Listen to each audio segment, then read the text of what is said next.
Citizen जो भी India में इंडिविजुअल्स रहते हैं उनको भी कॉन्स्टिट्यूशन के बारे में पता होना चाहिए। कॉन्स्टिट्यूशन ऑफ इंडिया का जो मेन इम्पॉर्टेंट पार्ट है प्रियम्बल, तो प्रियम्बल की हम बात करेंगे, जो कि जिसे सोल ऑफ द कॉन्स्टिट्यूशन कहा जाता है ना दोस्तों। तो आज हम इसी पे बात करेंगे कि प्रियम्बल क्यों पढ़ना ज़रूरी है, क्यों इसे एक अवेयर सिटीज़न को पढ़ना ज़रूरी है। और चाहे वो स्टूडेंट्स हो, चाहे वो कोई भी प्रोफेशन जो भी वर्किंग पर्सन हो, तो उन सभी को प्रियम्बल पता होना चाहिए एज अ इंडियन सिटीज़न। क्योंकि सबसे पहले इंडिया है, इंडिया में हम लोग रहते हैं, तो सबसे पहले हमें पहचान कहाँ से मिलती है? इंडिया से मिलती है। तो वर्ल्ड में हमें लोग ये नहीं कह के जानते हैं कि हम यहाँ इस स्टेट के हैं, उस स्टेट के हैं। हमें सब कहते हैं कि ये दे आर इंडियन पीपल, यही कहते हैं ना। तो प्रियम्बल जानना बहुत ज़रूरी है। और इससे आप बहुत सारी मतलब कॉन्स्टिट्यूशन की, जब सोल को ही पढ़ लोगे तो आपको एक कॉन्स्टिट्यूशन का भी आइडिया मिल जाएगा। और आप लोगों को ये भी समझ में आ जाएगा कि जो हमारे पास क्या राइट्स हैं। तो ये एक मतलब झलक है, जैसे ग्लिम्स कहते हैं ना, तो ये it's like a glimpse of the constitution. ठीक है फ्रेंड्स, तो स्टार्ट करते हैं। तो मैं पहले आपको ये लिए पढ़ देती हूँ ये प्रियम्बल। सो इसको पढ़ते हैं, स्टार्ट करते हैं।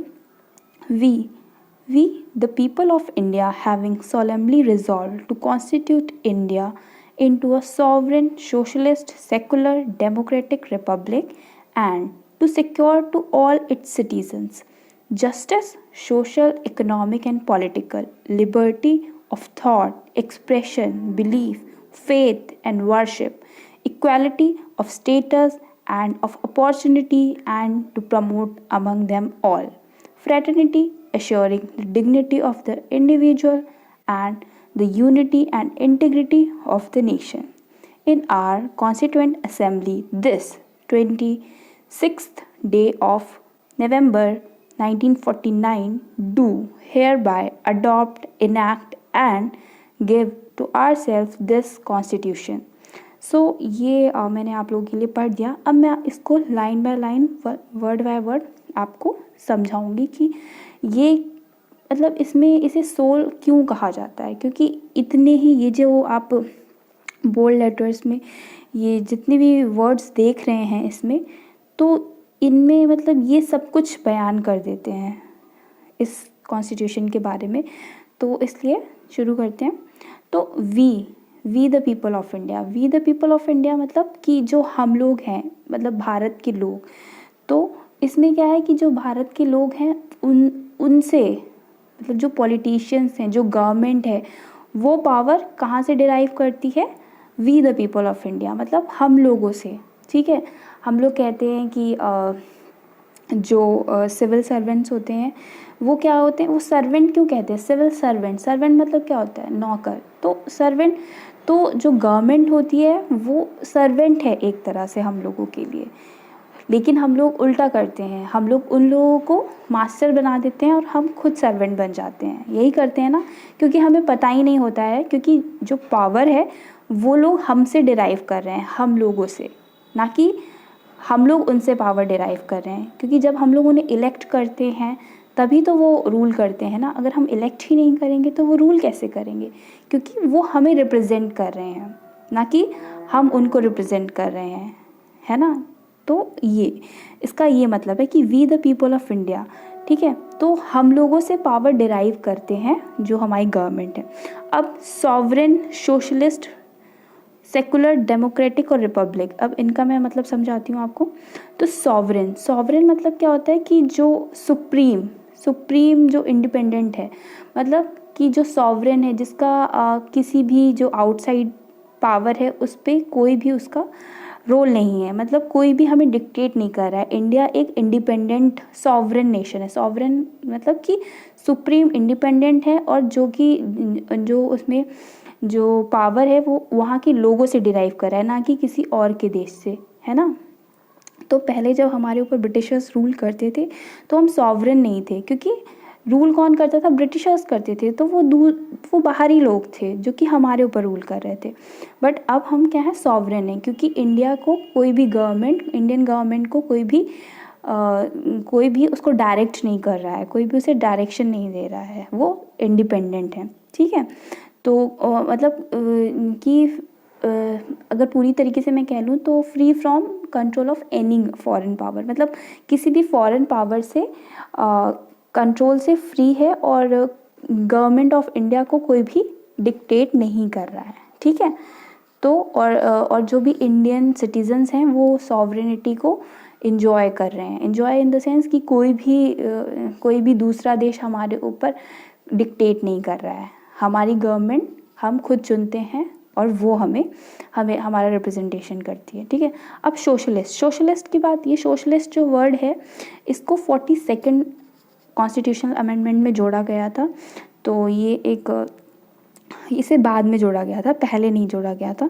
ठीक है। तो दो वर्ड्स को, सोशलिस्ट और सेकुलर, पहले था सॉवरन डेमोक्रेटिक रिपब्लिक, लेकिन अब इस सोशलिस्ट और सेकुलर वर्ड्स को जोड़ा गया। तो सोशलिस्ट मतलब कि सोशलिस्ट मतलब होता है जो इक्वल डिस्ट्रीब्यूशन ऑफ रिसोर्सेज होता है, मतलब कि सबको समानता से सबके बीच में रिसोर्सेज का, जितने भी इंडिया के जो रिसोर्सेज हैं, जितने भी मिनरल्स हैं, जितने भी रिवर्स हैं, जितनी भी मतलब जो भी नेचुरल रिसोर्सेज हैं वो सबके बीच में इक्वल डिस्ट्रीब्यूट हो, ना कि अमीरों को ज़्यादा मिले, गरीबों को ज़्यादा मिले, या पॉवर्टी। ठीक है। तो इसमें क्या कि सोशलिस्ट मतलब कि पॉवर्टी को ख़त्म करना। ठीक है। इनइक्वालिटी को ख़त्म करना। ठीक है। और इसमें जो सोशलिस्ट की बात क्या मार्क्स भी करते थे और गांधी भी करते थे। तो इसमें ब्लेंड है, ब्लेंड ऑफ बोथ गांधीयन और मार्क्सिज्म। तो मार्क्सिज्म क्या थे, जो मार्क्स थे वो कार्ल मार्क्स, वो बहुत एक्सट्रीम थे।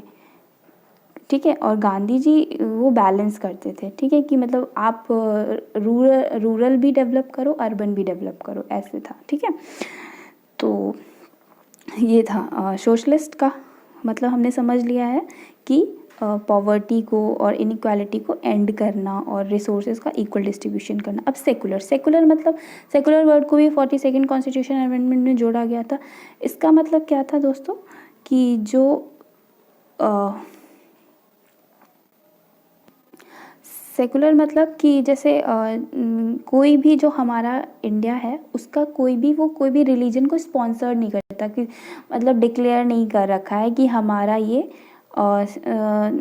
एक धर्म हमारे उसमें इंडिया का जो धर्म है, ऐसा कुछ नहीं है। मतलब कि सेकुलर है। सेकुलर मतलब जो धर्म निरपेक्ष जिसे कहेंगे हिंदी में, कि मतलब हमारा किसी भी धर्म के प्रति झुकाव नहीं है, क्योंकि बहुत सारे धर्म है ना इंडिया में, जैसे हिंदुज़म हो गया, इस्लाम हो गया, क्रिश्चियनिटी हो गया, ठीक है, जैनिज़्म हो गया, बुद्धिज़्म हो गया, सिखिज़्म हो गया, ठीक है, ज़ोरास्ट्रियनिज़्म हो गया।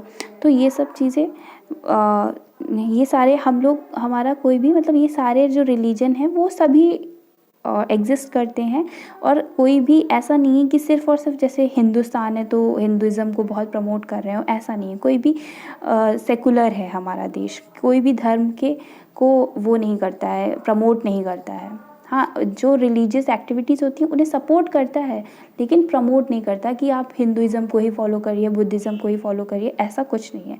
ठीक है। लेकिन जो हमारे जितने भी नेबरिंग कंट्रीज़ हैं, जैसे पाकिस्तान, बांग्लादेश, नेपाल, म्यांमार, श्रीलंका, ये सारी कंट्रीज़, इन सब में ये किसी ना किसी कोई ना कोई रिलीजन को स्पॉन्सर करते हैं। मतलब ये इनका स्टेट रिलीजन है कोई। जैसे कि पाकिस्तान की अगर हम बात कर लें तो वहाँ का स्टेट रिलीजन है इस्लाम हो गया। म्यांमार की बात कर लें तो वहाँ पे बुद्धिज़्म हो गया। इसीलिए अभी रोहिंग्याज मुस्लिम्स का जो इशू है, तो वहाँ पे वो मुस्लिम्स को भगा रहे हैं अपने देश से, क्योंकि वो लोग बुद्धिस्ट डोमिनेट कंट्री है वहाँ पे उनका। ठीक है। तो ये हो गया सेकुलर। तो हमारा देश किसी भी यही इंडिया की ब्यूटी है कि इतने सारे धर्म होते हुए भी हमारा किसी भी धर्म की तरफ झुकाव नहीं है। ठीक है दोस्तों। अब डेमोक्रेटिक की बात करते हैं। जो डेमोक्रेटिक मतलब कि हमारा जो हम गवर्नमेंट है इंडिया की, वो हम इलेक्ट होती है हर 5 साल के गैप में, चाहे वो स्टेट में हो, चाहे वो सेंट्रल गवर्नमेंट हो, स्टेट गवर्नमेंट हो, या फिर पंचायत लेवल पे हो। और हर एक 18 साल से ऊपर की एज के व्यक्ति को एक अधिकार है उसको वोट करने का राइट टू वोट है, ठीक है, विदाउट मतलब कोई भी डिस्क्रिमिनेशन नहीं, without any discrimination on the basis of caste, creed, colour, sex, religion, education, ठीक है। तो कोई फ़र्क नहीं पड़ता कि आप किस कास्ट से हैं, किस क्रीड से हैं, क्या कलर है, क्या सेक्स है, क्या रिलीजन है, पढ़े भी हैं या नहीं भी पढ़े हैं। तो ये ब्यूटी है। और आपको मैं बता दूं कि इंडिया जो है, इंडिया एक ऐसी डेमोक्रेटिक कंट्री है जो सबसे ज़्यादा मतलब सबसे बड़ी डेमोक्रेटिक कंट्री इंडिया है, मतलब पूरे वर्ल्ड में।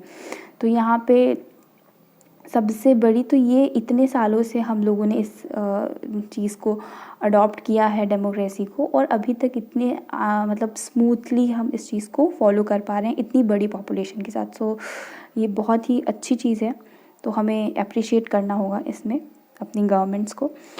तो अब हम, और इवन लोगों को भी, अब रिपब्लिक से बात आती है। तो रिपब्लिक क्या होता है कि रिपब्लिक मतलब डेमोक्रेटिक पॉलिटी, जो हेड ऑफ़ द स्टेट होता है। रिपब्लिक मतलब जो हेड ऑफ़ द स्टेट है वो इलेक्ट किया जाए, ठीक है, जो ना कि वो, चाहे वो डायरेक्टली हो या इनडायरेक्टली हो। जैसे हम जो प्रेसिडेंट ऑफ इंडिया है, तो वो हम लोग डायरेक्टली तो इलेक्ट करते नहीं हैं, उन्हें इनडायरेक्टली इलेक्ट किया जाता है। तो लेकिन जो यूके है, वहाँ पे क्या है, मोनार्की है, मतलब हेरिडिटरी हेड या किंग और क्वीन को चुना जाता है ना।